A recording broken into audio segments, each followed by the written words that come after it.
Hey, listen to Wrestling Roundup on FreeFM 89.0, ArrowFM, and MPR. As always, I'm Grady, and live on Skype we got Josh. Hey. We got the Christmas episode. I think this comes out to air in New Zealand on the 27th, I believe. So all of the shows are pretty much Christmas themed this year, and then next time they'll be New Year's themed, and we're just entering that little bit of a period at the moment where people are sort of theming them around the time of the year. But the storylines continue as we start our look over on SmackDown. Daniel Bryan, The Miz, King Corbin, Dolph Ziggler, those four are staying locked together in a feud for at least the time being. Well, three That's or four. true. Because the other one has to deal with an upset Fiend.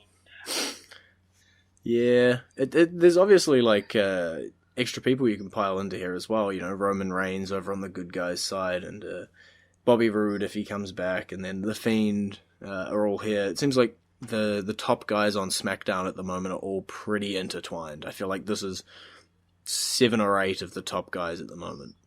You know, I know it would probably anger a bunch of people, but I would be down for a tag team run between Miz and Daniel Bryan. It honestly felt like that's the way they were setting it up. You know, with The Miz trying to come out and help Daniel Bryan. They were hating each other for ages. There's this whole feud between them. And then this week, they came through and they had a tag team up. And it felt like maybe we were throwing seeds down for those two getting together. Yeah, who knows? I just wanted to do something with The Miz. The Miz has earned the right to do something spectacular, and he really is just middling right now. Yeah, it sort of solves a lot of problems. As you say, The Miz, he had a really good run. I think it was like WrestleMania 28, 29-ish. And then it's sort of fallen off. Hasn't been used as much and just became that dependable worker guy that you put in the upper mid-card. And SmackDown's tag team division at the moment could do with a little bit of a fresh face here. Obviously, I think the belts are still on the New Day at the moment, so we'd probably have to remove them off there. Just because both Miz and Bryan are working babyface at the moment, so I wouldn't see them doing sort of a double turn as a team. But maybe the next pay-per-view down, which is Royal Rumble, we could see them team up a little bit more as well. It's possible we may see him team up a couple more times between now and the Royal Rumble. But yeah, definitely I see Daniel Bryan facing off with The Fiend at the pay-per-view for the title. Yeah, it seemed like those two are on quite a collision course after their barbershop incident, with The Fiend ripping out Daniel Bryan's hair. It feels definitely like that's the way we're going. I believe there's a match that will probably have happened by the time this goes to air between Daniel Bryan, The Miz, and King Corbin to determine who faces The Fiend. But I think we're working on that assumption that it will be Daniel Bryan that wins that match. Yeah, it will shock me if it's anything but Daniel Bryan. You know, King Corbin kind of makes no sense, and The Miz couldn't even beat Bray Wyatt. So yeah, as you say, it would be a bit of a shock for any of the other two to come out with the win. What happens after that, don't necessarily know. With I don't think Daniel Bryan will be the one to win at Royal Rumble, so we'll have to wait and see. Maybe he falls back in. Maybe King Corbin isn't too happy he isn't involved in the match. Roman Reigns still floating around as well. I don't think he was on SmackDown this week. So you've got options. You definitely have bailout options. Talking about the SmackDown Tag Team division, we've pretty much got 4 teams here, and both of them, or sets of them, went head-to-head. Heavy Machinery managed to defeat the Revival, and they're kind of my top pick at the moment for the SmackDown Tag Team division, but unfortunately the belts are on New Day. That makes it a little bit harder for Heavy Machinery to come out with the titles. They're also Mandy's top pick. Yeah, they're definitely leaning into this Otis Mandy thing. The big yellow ham got him a nice Christmas kiss. And a ham.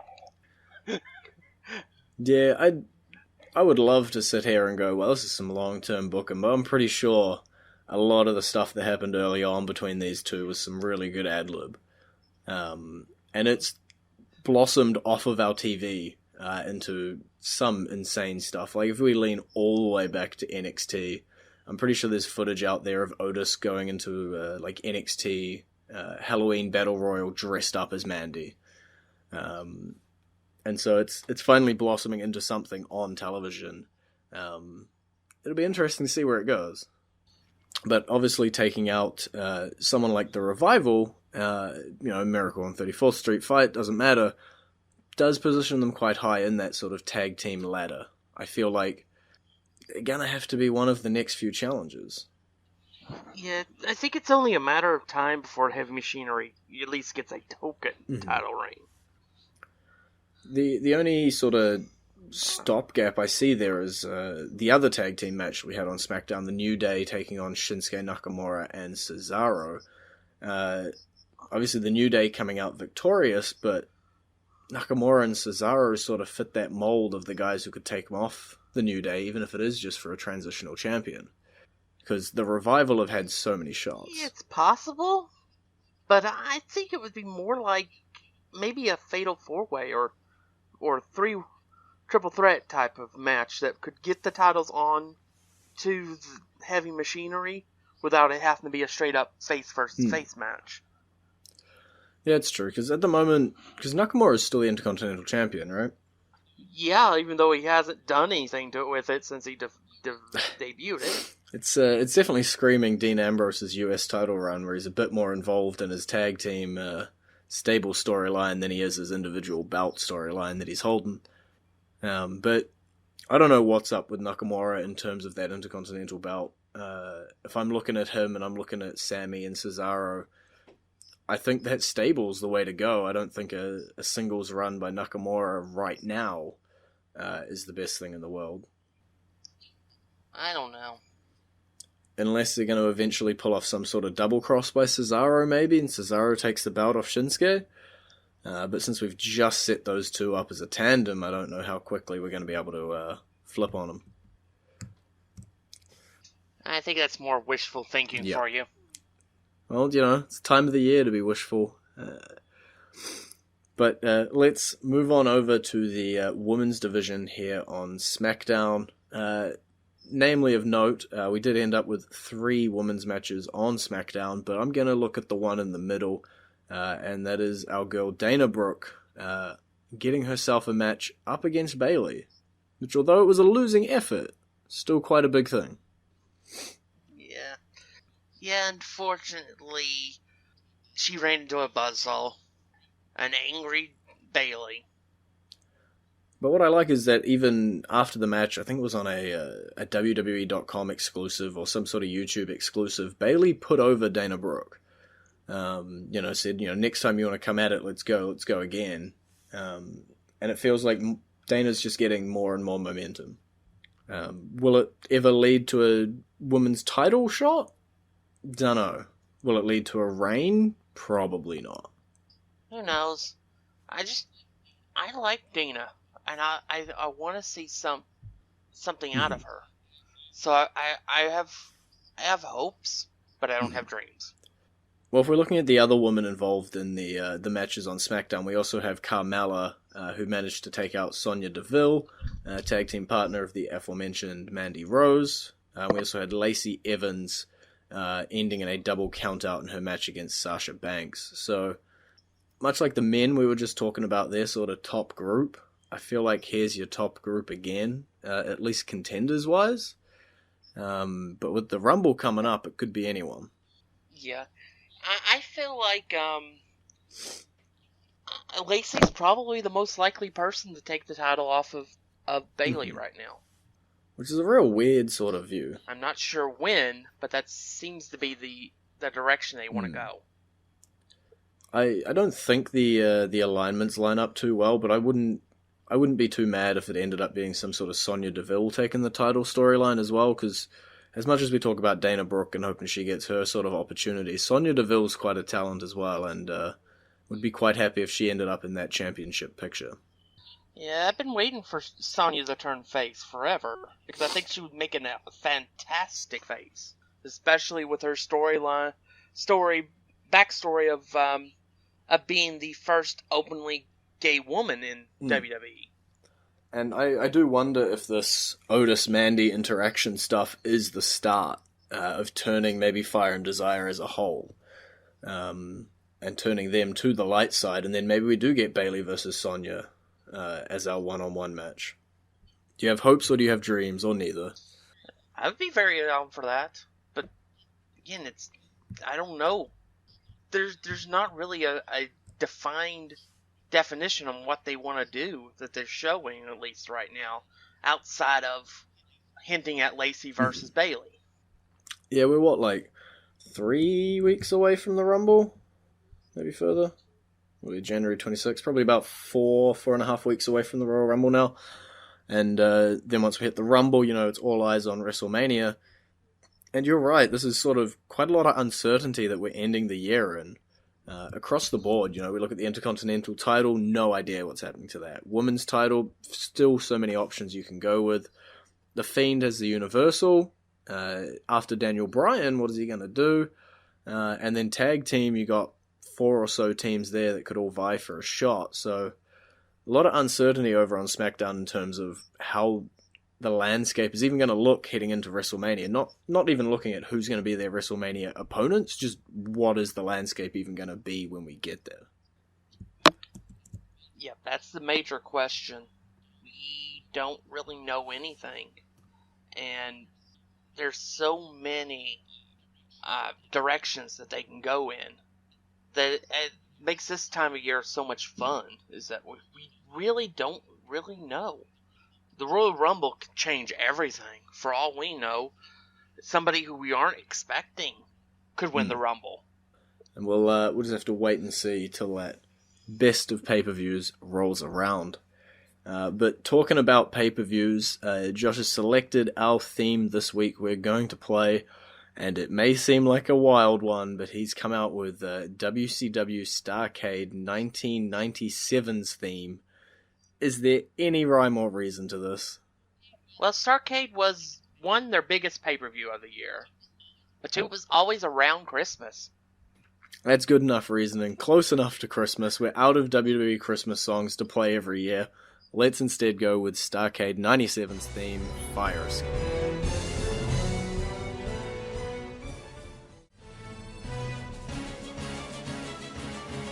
And you're back to the Wrestling Roundup on FreeFM, ArrowFM, and NPR. I'm Grady, he's Josh, and now we are here to talk about the Raw side of things. So a lot happened on the Raw side with their, I believe, pre-taped Christmas show. Where to even start? Seth Rollins and AOP. These guys have started to solidify themselves as the top 2 guys. Oh, sorry, the top sort of force here on Raw. Yeah, they're starting to take over. Poor Ray got absolutely demolished. Fortunately, he got to retain his title because you can't win a title with a disqualification unless there's special rules involved. Yeah, Champion's Advantage keeping Ray champion for what we didn't expect. Honestly, I expected Seth Rollins to be walking out with some gold around his waist. Not to say it won't be happening in the next few weeks, but it won't be happening out of the Raw this week. No, I didn't expect him to win it on the Christmas show. So what happened is pretty much what I expected. So when does he win it then? I'm going to, I'll say probably Royal Rumble. I think once Seth gets it, or even now in his sort of run towards it, with AOP behind him, he's pretty hard to stop. Obviously, this match ending in a disqualification, sort of skirting around what could have kept the belt on Ray. Few options still to go on how Ray can sort of survive, but it does seem like an inevitability that Seth Rollins is coming and that Seth Rollins will get that United States Championship. Yep. Pretty much at this point, it's he's going to pretty much get whatever he wants with whatever he has to do to get it. and there's not anything anyone can do about it. Yeah.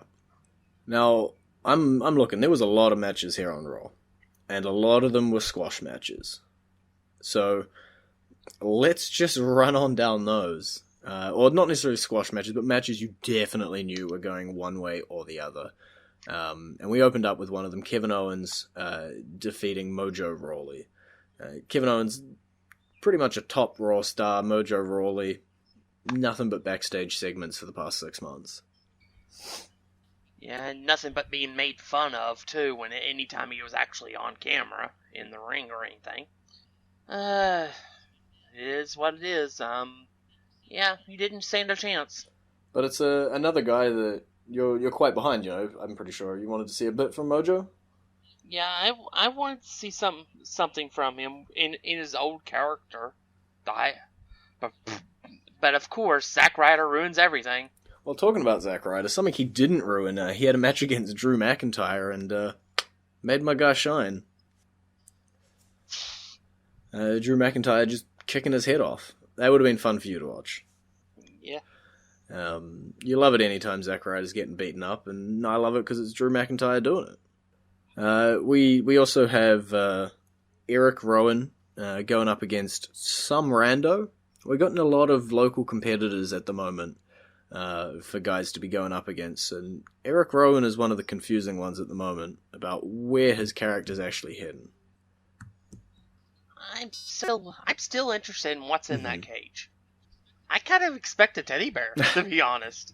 Just because it's something out of left field, nobody would expect it. That's fair. I feel like most of the theories floating around at the moment relate to The Fiend and Bray Wyatt and all that stuff, and I'm kind of hoping it's kept separate just so, you know, we don't acknowledge that, we just move on, and we have Eric Rowan as Eric Rowan, because every time this guy's gotten rolling, it's always been a pullback to the Bludgeon Brothers or a pullback to the Wyatt family, and it hasn't worked out. So I'm happy to see there's sort of some quirks being added to Eric Rowan as a singles character. And so I'm just fingers crossed that this is something that works out well. Yeah, that's why I like a teddy bear or something like that, because that would kind of add to his out there kind of character, because he's talking to it like it's a child. Well, didn't he, a while back when he was doing the Rubik's Cubes, he very much played this sort of mind of a child, but like amazing wisdom kind of dude. So I could definitely see it being something like a teddy bear, just to harken back to that. He wasn't the only one. Again, lots of matches here. Rusev, the freshly single Rusev, defeated No Way Jose, who they managed to pull out of catering for one match. Yeah, and then he danced with the conga line. That's all he's there for, right? He's a safe little enhancement talent, right? And he's exactly where and what I thought he would be. I did not expect him to be a major player, because his character had a limit on a ceiling on it. His ceiling was sort of a short little intercontinental run for poops and gigs, and the ball was missed on that. So he's going to be doing this for pretty much the foreseeable future, coming out, having a bit of a party, getting the crowd hype, and losing. We also saw a couple other squash matches, Aleister Black and Buddy Murphy. They're continuing their sort of collision clause, one-upsmanship. Aleister Black taking out a local competitor, and Buddy Murphy also taking out a local competitor, which means we're getting another match between these two. Oh yeah, we're getting it next week. And then we're going to get another one, and it's going to be a best-of-7 series, and they're going to team up at the end of it, and they're going to win some championships. Maybe. Who knows? I do know that Black tried to shake Black's hand. Black tried to shake Black's hand. Black tried to shake Blake's hand, but he skirted it and got a black mask for his trouble. Yeah, don't mess with Aleister. You're going to get kicked in the head. Just sort of a fair rule for anyone. But yeah, I'm definitely hyped to see where these guys are going. Obviously, we got the match next week, one-on-one between the two of them, but that's not going to be the last one. I doubt that is the last collision between those two. I think it will be for a while. I think I think they have plans for him. I'm not sure what they are, but I think this will be the final match between the two of them for now, and then they could always pull that out in at a moment's notice when they need it in the future. So it's always an option for them because they'll know they'll get a good match out of it. But yeah, I think they'll move on after the match next week on Raw. Who wins then? Unless they shock me and Blake actually wins the match and he's the first person to beat Aleister Black on the main roster as a single star. So you're just sticking to Aleister Black coming out victorious next week? Yeah. There's no reason if Aleister Black wins to do another match. Makes total sense. Because then that makes 2-0. So there's no reason for it. Then we do have other championships on Raw, despite the WWE Championship being missing, and we're going to talk about the Raw Tag Team titles for now. The Viking Raiders looked absolutely unstoppable leading up into their championship reign, win the titles, and now it seems like they're losing to the OC every week. Yeah, it seems the OC is their current kryptonite, at least until the Royal Rumble. What do you think's changing up at the Rumble then? That's when they'll find a way. They're building to the storyline of that they can't beat the OC, so that when they finally do, that it'll get a pop out of it. As long as it leads to the Viking Raiders picking up the win, that's all that matters to me. Randy Orton did manage to slither in and sort of take his place in this feud a little bit in a 6-man tag team match this week. Randy's just sort of floating around at the moment. Yeah, he's definitely a collision course with AJ Styles. After that, we're not really all that sure. And then if we jump over to the women's division, Becky Lynch seems to have all eyes on Asuka, while Kairi Sane is still doing a little bit of recovering, while Charlotte Flair looks to be beating up a bunch of NXT prospects.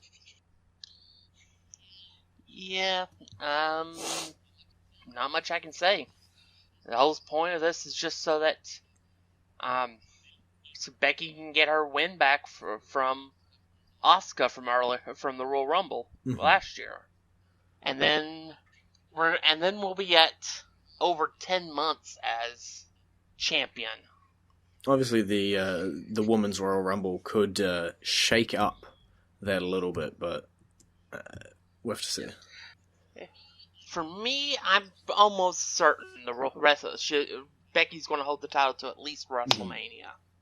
At which point, I could totally see her dropping the title to Shayna Baszler. Yeah. I almost am certain that Shayna Baszler is going to win the Women's Rumble. Yeah, I think that's the case as well. I think they set that one-on-one match up so much that's the way forward with those two. As you say, Asuka, a bit of a stopgap. It works at the moment because Kairi is out. Once she comes back, I'm sure they will head off their separate ways with the women's tag titles going in one direction and the Raw Women's Championship heading in the other direction for a collision course with Shayna. What's more interesting to me is looking towards the Charlotte Flair stuff, where she's now beaten, I believe, Deonna Purrazzo and Chelsea Green, in terms of what's going to be happening the week after. Is she going to continue to sort of take on these NXT prospects?